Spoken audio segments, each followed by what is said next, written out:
two sides, U.S. and Iran, are just on so opposite ends of the spectrum right now, with the U.S. President Donald Trump now saying that the ceasefire with Iran is, quote, on massive life support. This after the U.S. President received and rejected Iran's counter proposal to end the war. Remember, the United States had proposed a sort of MOU saying, look, let's first end the fighting and then we can tackle and untangle those more contentious issues, including Iran's nuclear program.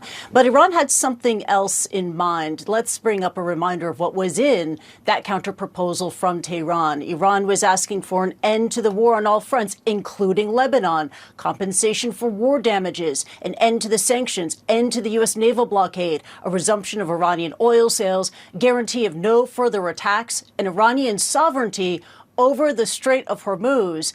As a result, we are at this impasse, and so oil prices just keep on rising. We continue to monitor the price of Brent crude, the global oil benchmark, as well as West Texas Intermediate, the U.S. oil benchmark, and you can see Brent crude is trading higher, about 1% higher. Both remain at elevated levels, and we continue to keep an eye on AAA gas prices. The average cost of gasoline at the pump in the United States is now, I can't really read it on that screen, pardon me, but on this screen here, $4.52 a gallon, and that is the highest level since 2022. And I want to add that this spike in gas and diesel is costing Americans nearly $300 a month. Look, we're at an impasse. The U.S. president is digging in. Tehran is digging in as well. And economists are issuing a warning. We heard this from an economist at Jefferies, Mohit Kumar. He said this, quote, "We still think that we are moving towards a deal, but both parties want to have an upper hand in negotiations. The longer the Strait of Hormuz remains closed, the more negative it is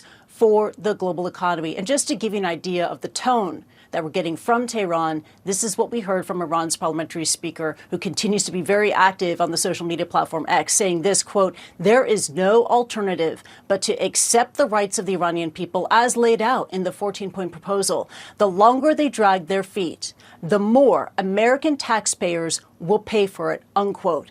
And so it goes. Another day, the Strait of Hormuz remains effectively closed. And Alex, analysts are saying each day 10 to 12 million barrels of crude each day are getting choked off from the global energy supply as a result. Back to you. And you think about how many days we've now gone through with this. So we know that President Trump is headed to Beijing. The U.S. has issued new sanctions for Iranian oil shipments to China. What can you tell us about that? That's right. This is what we heard from the U.S. Treasury Department on Monday. A new round of sanctions being targeting a number of individuals and companies who are accused of facilitating Iranian oil shipments to China. On the list, we have 4 Hong Kong-based companies, and this follows a previous round of sanctions that was announced by the U.S. Treasury Department on Friday. On that list, 2 China-based companies and 1 Hong Kong-based firm. Analysts have pointed out the U.S. Treasury Department has yet to go after Chinese banks, but all this is happening just days before the upcoming and highly anticipated meeting between the U.S. President Donald Trump and Chinese leader Xi Jinping, due to take place May 13th and May 15th this week. It is expected that Trump will press Xi to try to rein in Iran and find a way to reopen that critical waterway that is the Strait of Hormuz. Alex.